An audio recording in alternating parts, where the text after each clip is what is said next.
বিপদের উপর ফের বিপদ। বাংলায় ফের রকেট গতিতে বাড়ছে করোনা সংক্রমণ। করোনায় আক্রান্ত হয়ে কলকাতায় মৃত্যু মহিলার। বাড়ছে উদ্বেগ, বিধি মেনে চলার পরামর্শ। তবে কি আক্রান্ত আটকাতে চলতি বছরে ফের লকডাউনের পথেই হাঁটবে সরকার? এই মুহূর্তে কি খবর পাওয়া যাচ্ছে সবই বিস্তারিত জানাবো এই খবরে। বিস্তারিত জানতে খবরটি অবশ্যই শেষ পর্যন্ত দেখবেন। আর সবার আগে সবার প্রথম পরবর্তী লেটেস্ট খবরগুলি দেখতে আমাদের ইউটিউব চ্যানেলটি সাবস্ক্রাইব করে আমাদের সঙ্গে থাকবেন। কলকাতায় করোনা ভাইরাসে আক্রান্ত হয়ে এক 43 বছর বয়সী মহিলার মৃত্যু হয়েছে। আলিপুরের একটি বেসরকারি হাসপাতালে এক সপ্তাহ ধরে ভেন্টিলেশন সাপোর্টে থাকার পর তিনি শেষ নিঃশ্বাস ত্যাগ করেন। হাসপাতাল সূত্রে খবর, ওই মহিলা acute coronary syndrome, septic shock এবং অ্যাকিউট কিডনি ইনজুরির মতো একাধিক কোমরবিডিটিতে ভুগছিলেন।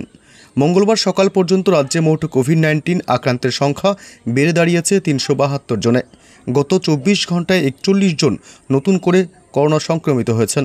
যদিও স্বাস্থ্য দপ্তর থেকে বর্তমানে কোভিড পরিস্থিতি নিয়ে কোনো উদ্বেগের কারণ নেই বলেই জানানো হয়েছে, তবে নতুন করে সংক্রমণ বৃদ্ধির বিষয়টি উদ্বেগের কারণ হয়ে দাঁড়িয়েছে।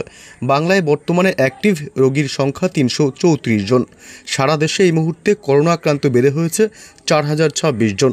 একদিনে 65 জন সারা দেশে আক্রান্ত হয়েছেন। গত 24 ঘন্টায় 5 জনের মৃত্যু হয়েছে দেশে।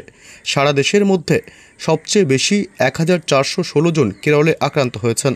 গত জানুয়ারি থেকে এখনও পর্যন্ত সারা দেশে 37 জনের মৃত্যু হয়েছে। গত 24 ঘন্টায় গুজরাতে 59 জন এবং কর্ণাটকে 58 জন করোনায় নতুন করে আক্রান্ত হয়েছেন। এছাড়াও তামিলনাড়ুতে 26 জন নতুন করে করোনা সংক্রমিত হয়েছেন। কলকাতায় 7 মাসের এক শিশু করোনা আক্রান্ত হয়ে পিয়ারলেস হাসপাতালে ভর্তি রয়েছে। তার মায়েরও একাধিক উপসর্গ রয়েছে। শিশুর মায়ের করোনা পরীক্ষার রিপোর্টের জন্য অপেক্ষা করছেন চিকিৎসকরা। CMRI হাসপাতালেও নতুন করে ভর্তি হয়েছেন বেশ কয়েকজন করোনা আক্রান্ত। তাদের মধ্যে একজন মধ্যবয়স্ক রোগীর অবস্থা সংকটজনক বলে জানিয়েছেন চিকিৎসকেরা। রবিবার CMRI হাসপাতালে মৃত্যু হয় হাওড়ার বাসিন্দা 43 বছর বয়সী মহিলার। করোনা সংক্রমিত হয়ে হাসপাতালে ভর্তি ছিলেন তিনি। মহিলার ফুসফুসের অবস্থাও ভালো ছিল না। অবস্থার অবনতি হওয়ায় ভেন্টিলেশনে রাখা হয় তাকে। চিকিৎসকরা বলছেন, করোনার এই নতুন উপপ্রজাতির আগের তুলনায় অনেক বেশি সংক্রামক। এখন করোনার উপসর্গ হিসাবে সর্দি, কাশি, জ্বর, গলা ব্যথা, গা হাত পায়ের পেশিতে ব্যথা হচ্ছে। কারো কারো ক্ষেত্রে আবার পেট ব্যথা বা পেট খারাপও হচ্ছে বলে জানাচ্ছেন চিকিৎসকেরা। সংক্রমণের শৃঙ্খলা ভাঙতে ব্যক্তিগত স্তরে সচেতনতা এবং প্রশাসনিক তৎপরতা দুই বিষয়ে জোর দেওয়ার কথা বলছেন বিশেষজ্ঞরা। করোনা পরিস্থিতিতে সতর্ক রয়েছে রাজ্য সরকারও।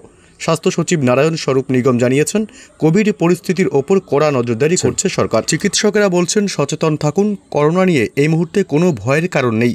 নিজেকে যে কোনো সংক্রমণ থেকে দূরে রাখতে হাত স্যানিটাইজ করুন, মুখে মাস্ক পরুন, ভিড় এড়িয়ে চলুন।